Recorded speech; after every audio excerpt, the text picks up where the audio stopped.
Salut à tous, c'est Mirai. Aujourd'hui, nouvelle vidéo. On va voir ensemble 3 animés où le héros est surprotecteur. Si certains ne savent peut-être pas ce que ça veut dire, c'est quelqu'un qui protège une personne de manière excessive. Bref, c'est parti sans plus attendre, commençons.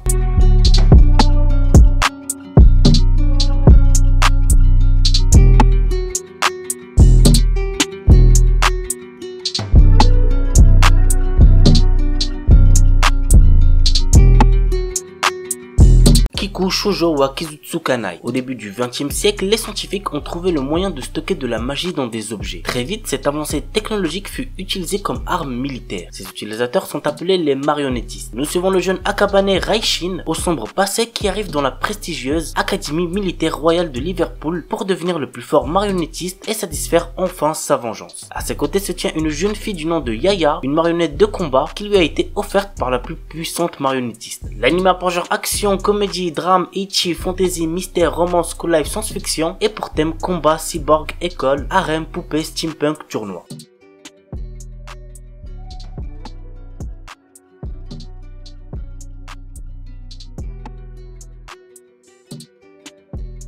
Ore Monogatari. Cet animé, je vous le recommande de fou. C'est drôle, ça rend heureux, bref, c'est un animé de romance à voir absolument. L'histoire nous entraîne dans la vie quotidienne de Guta Takeo, un lycéen avec une morphologie impressionnante, ce qui effraie les gens en général. Toutes les filles dont Takeo tombe amoureux sont en kiff sur son meilleur ami, Suna. Mais la roue lui sourit enfin quand une fille tombe sous son charme. Le début pour notre adolescent particulièrement maladroit de réaliser enfin son rêve le plus cher, sortir avec une fille. L'anime a pour genre romance, comédie, tranche de vie et pour thème amitié, amour, délire, école, quotidien.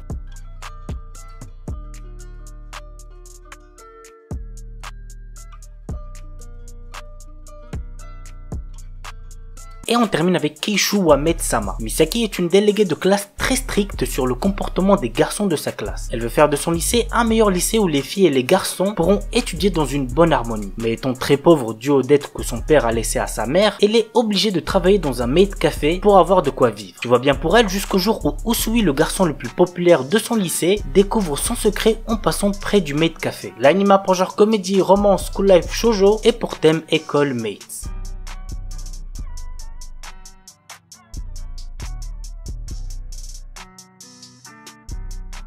Voilà la famille, c'est tout pour cette vidéo, j'espère que ça vous aura plu, et puis moi je vous dis à bientôt pour une nouvelle vidéo. Sur ce, ciao tout le monde, portez-vous bien, c'était Shkik.